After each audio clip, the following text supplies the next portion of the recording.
I'm Nick Longworth with Fox 9, and we are here with Craig and Tad from the Hold Steady, who are doing a Q&A book signing at the Electric Fetus in downtown Minneapolis prior to their Minnesota State Fair grandstand show tomorrow evening. Thanks, guys, for being with us. Thanks for having us. So first, about the book signing you guys are doing today, the book being The Gospel of the Hold Steady, How a Resurrection Really Feels. When and why did you decide to do it, and what was the process of writing it? So the Hold Steady formed in 2003, which means 2023 is our 20th year anniversary. And we did a lot of things this year to kind of commemorate the big anniversary, one of which was creating this book, which we envisioned as kind of a coffee table book. And it's an oral history. It tells the story of the band from its formation to right now and has a ton of great photos.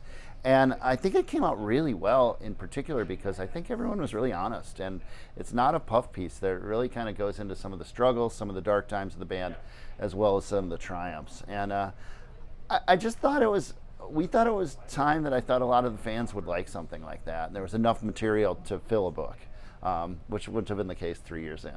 Were there any hang-ups or challenges throughout the process writing it? There were a lot of photos to go through, actually. Yeah, Tad takes photos and is a photographer and had a massive archive.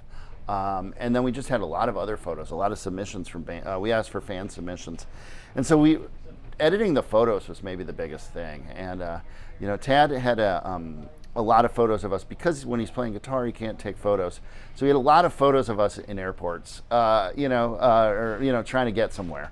And so we realized we were kind of over-covered on that stuff. So we did create an additional book that only people who did the pre-orders got of just his photography. But yeah, I think just the overwhelming amount of material was one of the challenges. Okay. Was there a goal with the book, or what were you hoping to accomplish by doing it? I mean, I think one of the great things about the Hold Steady has been over the 20 years the community that we've created around the band. So I think there was sort of a way for both band members and the fans to kind of reflect on what's happened. And I think that sometimes looking back is important. I think 20 years seems like the right time to look back. And I think the book was intended to say, like, wow, look what's happened over the past 2 decades, and we're still a band, which is saying a lot. I mean, you're getting into an age at 20 years, 9 albums in, that a lot of our favorite bands didn't ever get to. Okay, so I know you two specifically have ties to the Twin Cities with Lifter Puller. I was actually at the reunion show at the Triple Rock. Oh, right on. I'm wondering, what does it mean to you to be back to the city? What does it mean as a band to be back here? Well, I grew up here, and Ted and I had Lifter Puller. Ted lived here, is from Wisconsin, but we had Lifter Puller here, a band before the Hold Steady and before we moved to New York.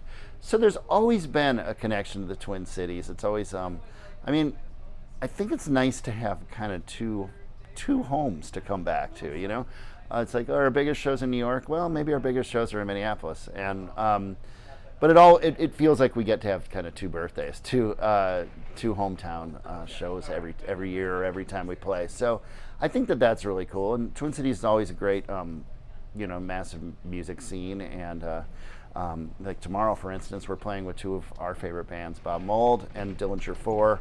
Bob Mould, who's been a hero of mine since I literally started playing guitar. Do you have any preferred hangouts or places you always visit when you come back? I got to tell you, I've lived in New York for 23 years now, and I have when I come back, I have less and less places to go. I mean, my most recent one was learning that the Convention Grill in Edina, which is where I grew up, and I love their burgers, is no longer there, and I was kind of like a little heartbreak. So every time you kind of like, oh, so honestly, I don't have a great.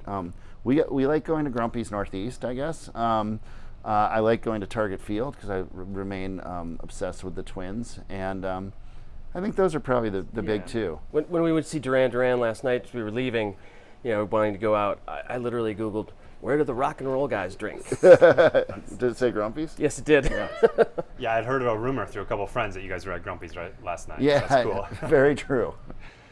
So then turning to tomorrow night, how did the show at the State Fair come together? And with your previous connections to Minnesota, how does it feel to be playing, the fair's biggest stage? Well, I'm particularly thrilled about this. When we started to talk about 20th anniversary year, and we talked, what are we going to do in Minneapolis? The idea came with the State Fair, and that seemed like the biggest thing we could do, really.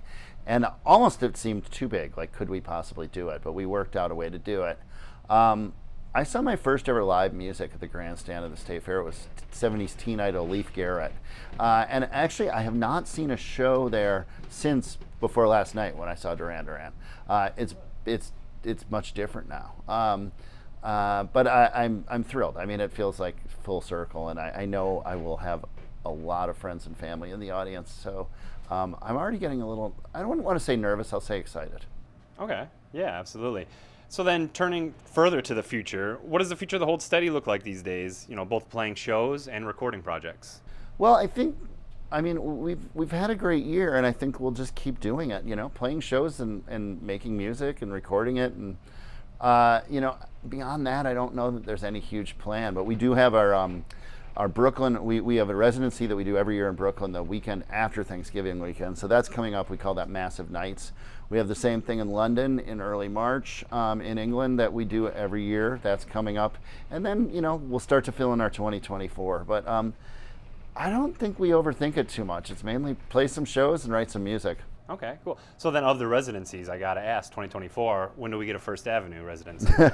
We don't, TBD. TBD. Okay. I think we've already got one Minnesota show still on the books tomorrow, and once we clear that off, we'll start to think about the next one. Okay, cool. Well, I know me and many others will be watching. It's going to be great. Thanks again for taking the time to speak with us. Appreciate it. Thank you.